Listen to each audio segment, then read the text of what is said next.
फिर से प्यार हो जाएगा। आप सभी को मेरा प्यार भरा नमस्कारम। आज स्नेहा खुश हुई और मन ही मन काजल को थैंक यू बोलने लगी। स्नेहा धीरे से सागर के बगल में ही लेट गई। सागर आंख दिखाते हुए बोला, चिपक क्यों रही है? स्नेहा ने बड़े प्यार से कहा, बिस्तर भीगा हुआ है जी। कैसे भीग गया?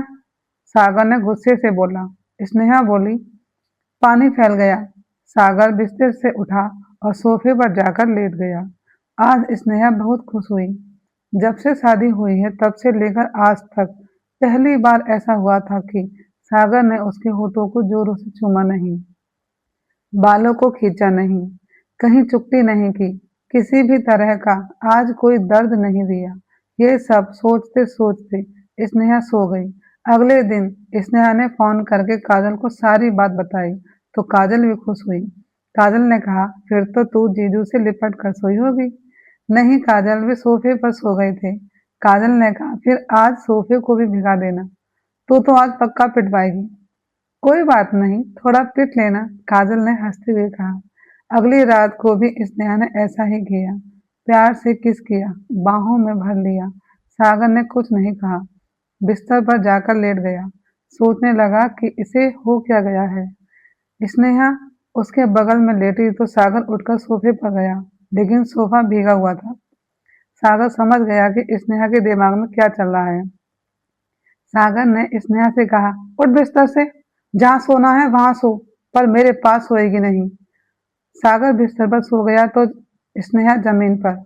ऐसा कई दिनों तक चलता रहा। विक्रम ने काजल से कहा, काजल, आज वो दिन आ गया अंकल जी को सब कुछ बताने का। विक्रम और काजल दोनों साहिल जी से मिलने के लिए उनके ऑफिस गए। दोनों ने मिलकर साहिल जी को सब कुछ बता दिया। साहिल जी सब सुनकर दंग रह गए। काजल और विक्रम वहां से चले गए। साहिल जी सोच में पड़ गई कि मैं अपने बेटे के दिल का हाल समझ नहीं पाया। इतनी बड़ी गलती मुझसे कैसे हो गई? लेकिन अब उस गलतफहमी की वजह से अपने बेटे को नफरत की आग में जलने नहीं दूंगा। उन्होंने सागर के पास फोन किया और अपने पास आने को कहा। सागर भी स्नेहा के बदलते रूप से खुश तो था, लेकिन उस थप्पड़ की गूंज को भूल नहीं पा रहा था। वह अपने पापा के पास गया और अपने दर्द को हंसी में छुपा दिया। क्या हुआ पापा? आपने अचानक मुझे ऑफिस क्यों बुलाया? पिता ने उदास होकर कहा, ऐसा लग रहा है बेटे जैसे कितने सालों से मेरी आपसे बातें नहीं हुई। शायद मुझे टाइम नहीं मिला या आप मुझसे बहुत दूर हो गए हो। सागर ने साहिल जी का उदास चेहरा देखा और कहा, नहीं पापा, ऐसा नहीं है, आप मेरी जान हैं। लव यू पापा। पापा क्या हुआ? क्या आप परेशान हैं? बेटे, एक उलझन में हूँ, पता नहीं उस उलझन को कैसे दूर करूं। साहिल जी ने सागर की तरफ देखकर कहा, मुझे बताइए ना, शायद मैं आपकी कुछ मदद कर पाऊं। पक्का कर पाओगे? हाँ पापा, बताइए तो सही। ठीक है, बताता हूँ। पिता ने कहना शुरू किया, एक लड़का था जो एक लड़की को बेइंतहा प्यार करता था। धीरे धीरे लड़की भी उसे पसंद करने लगी, लेकिन लड़के को नहीं पता था कि लड़की लड़के को चाहने लगी है। लड़के ने अपने दिल की बात उसे कहने की ठान ली। पता चला कि लड़की रोजाना मंदिर जाती थी। उसने मंदिर में ही अपने दिल की बात कहने की सोची। अगले दिन वह खुशी खुशी मंदिर जाने लगा, लेकिन मंदिर में या मंदिर के बाहर उस लड़की को एक लड़का परेशान करने लगा। कभी उसके हाथ को टच करता, तो कभी उसके दुपट्टे को खींच देता, तो कभी उसके कान में कुछ फुसफुसा जाता। लड़की परेशान हो गई। उसने सोच लिया कि अब की बार आया तो गाल पर खाएगा। लड़की को नहीं पता था कि इस बार दुपट्टा वह लड़का पकड़ेगा जिसको वह चाहती है। उसने उस लड़के को थप्पड़ मार दिया। लड़की ने जब उसका चेहरा देखा तो दंग रह गई। वह उस लड़के से माफी मांगना चाहती थी, पर मांग न पाई। फिर जहां भी लड़का उसे रोज मिलता था, उसने वहां उसका इंतजार किया, यह सोचकर कि वे आएंगे तो मैं माफी मांग लूंगी। लेकिन लड़का इस कदर गुस्से में था कि वह वहां गया ही नहीं।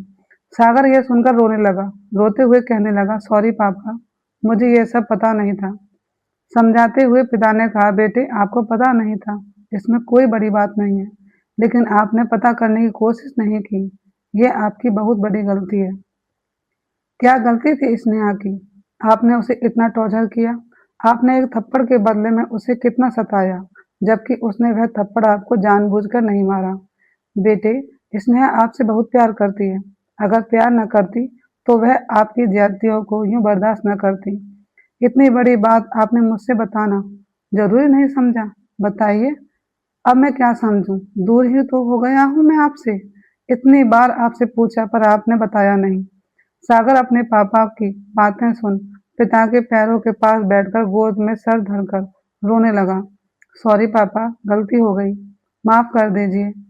सॉरी मुझसे नहीं, स्नेहा से बोलो। उसके सिर पर हाथ फेरते हुए पिता ने दिलासा दिया। कहा, सब ठीक हो जाएगा। रोते हुए सागर ने कहा, पापा आप नाराज तो नहीं हैं? दोबारा ऐसी गलती नहीं करूंगा। दबी सी आवाज भारीपन से साहिल जी ने कहा, मेरी कसम?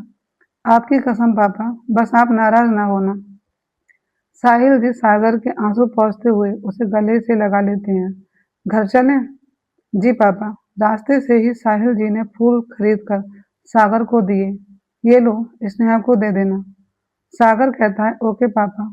दोनों खुशी खुशी घर आए। घर पर काजल और विक्रम नीलुमा जी से बातें कर रहे थे। स्नेहा रसोई में चाय बना रही थी। सागर खुद स्नेहा का हाथ पकड़कर रसोई में से बाहर लाया।